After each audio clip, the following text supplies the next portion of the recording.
Okay, when you are factoring, there are basic steps that you need to follow. The first step is you need to get everything on one side, or in other words, set it equal to 0. You always want it to be in standard form, ax squared plus bx plus c. Your second step is to find the GCF. Sometimes GCF is all you need to do. But then step 3 is to decide if it's 2 terms or 3 terms. If it's 2 terms, then it's typically going to be a difference of squares, meaning you can take the square root and its subtraction. This is an example of a difference of squares. If it's 3 terms, you have 2 options.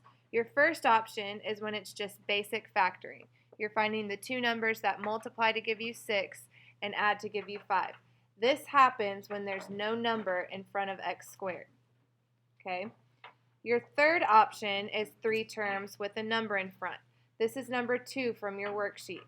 If there is a number in front of x squared, then you have to multiply it by the last number, and you're finding 2 numbers that multiply to give you -8 and add to give you 7. When you do that step, that is your hint that you need to do the box method. So on your worksheet, I'm going to start by doing number 9. Number 9, on step 1, you have to get everything on one side. That's already done on this one. Everything's on one side. It's set equal to 0. Step 2 is to find a GCF. Your GCF on this one is 2.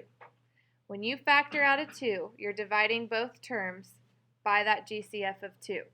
So what happens is we have x squared minus 36. Well, x squared minus 36 is a difference of squares. That's 2 terms. It's a difference of squares. I can take the square root of 36, which is 6, and I need a plus and a minus. From here, we're ready to solve. 2 is never going to equal 0, so you can ignore 2 for this part. X plus 6 is going to equal 0, or x minus 6 is going to equal 0. If x plus 6 equals 0, we just have to subtract it over, and my first answer is -6. If x minus 6 equals 0, we're going to add it over, and x is positive 6. That's an example of 2 terms. The next example is an example of 2 terms as well. Number 14 from the worksheet. Number 14 says 7x squared equals 4x. On this one, your first step is to subtract 4x to the other side. When you do that, you have 7x squared minus 4x equals 0. Your second step is always GCF.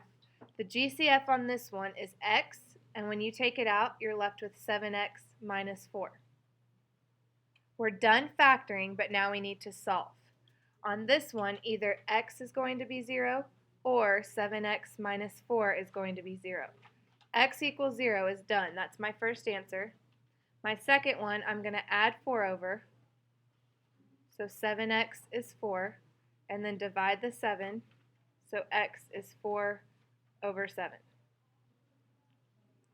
The third example I'm going to do is just your basic 3 terms. On number 13, you already have everything on one side. Now we're going to check for a GCF.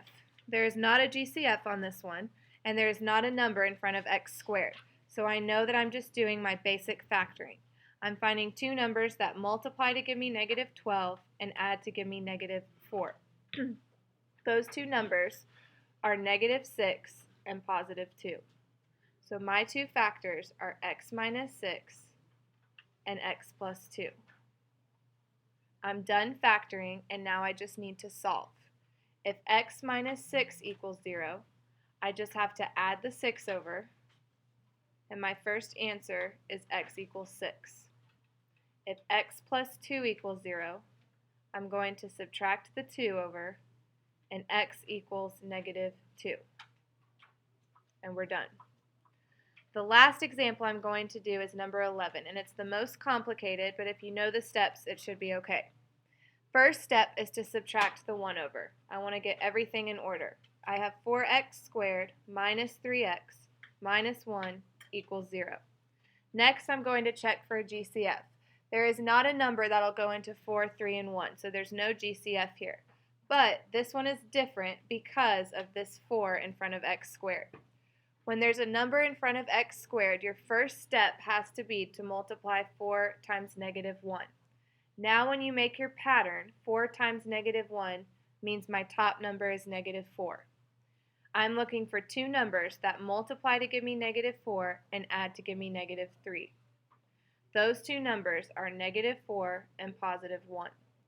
If you do that first step where you have to multiply the first term by the last term, that is your clue that you have to use the box method. Our first term is 4x squared, so that goes in the first box. Our last term is negative 1, so that goes in the last box.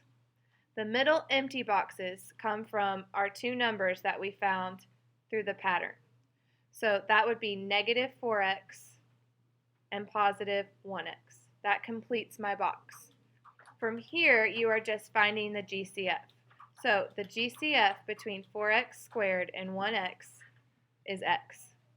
The GCF between negative 4x and negative 1, since they're both negative, we're going to take out a negative 1.